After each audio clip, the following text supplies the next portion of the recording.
लाडके मुख्यमंत्री आणि माझे स्वतःचे आणि इथे बसलेल्या कित्येकांचे आदर्श असलेले सन्माननीय देवेंद्रजी फडणवीस साहेब, खरं सगळ्यांचे आपले देवाभाऊच आहेत ते लाडके.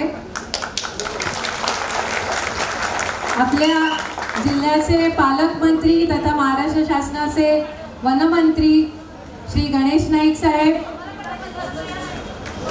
या जिल्ह्याचे माजी पालकमंत्री आणि भारतीय जनता पक्षाचे कार्यकारी अध्यक्ष सन्माननीय रवींद्र चव्हाण साहेब,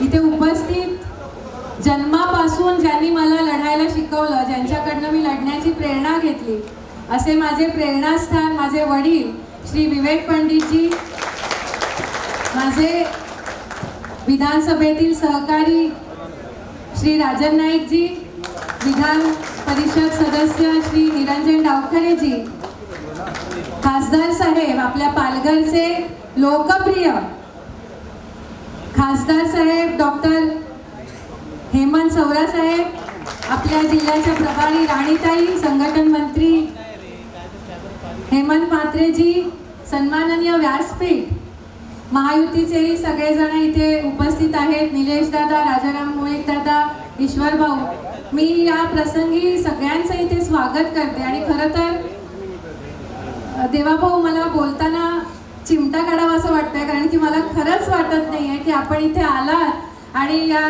कार्यालयाचं उद्घाटन केलेलं आहे.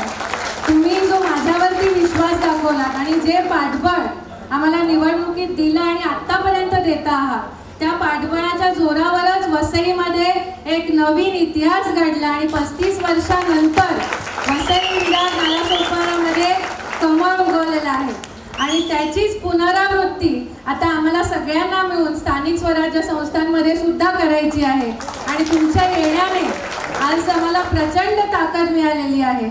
असाच तुमचा आशीर्वाद नेहमी आमच्या सोबत राहू द्या. वसईसाठी तुम्ही गेल्या 6 महिन्यामध्ये आम्ही नेहमी सांगायचो की उमेदवार आम्ही नाही आहोत, उमेदवार देवाभाऊ स्वतः आहे.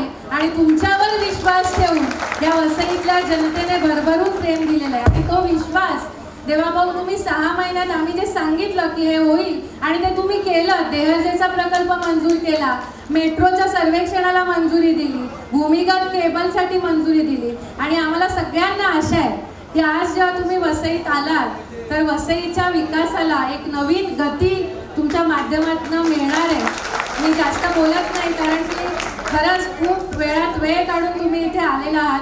पुन्हा एकदा मनापासून तुमचे आभार मानते. आणि हा क्षण माझ्या आयुष्यातला अविस्मरणीय क्षण राहणार आहे आणि सगळ्यात आनंदाचा दिवस माझ्या आयुष्यातला आहे. देवाभाऊ, धन्यवाद.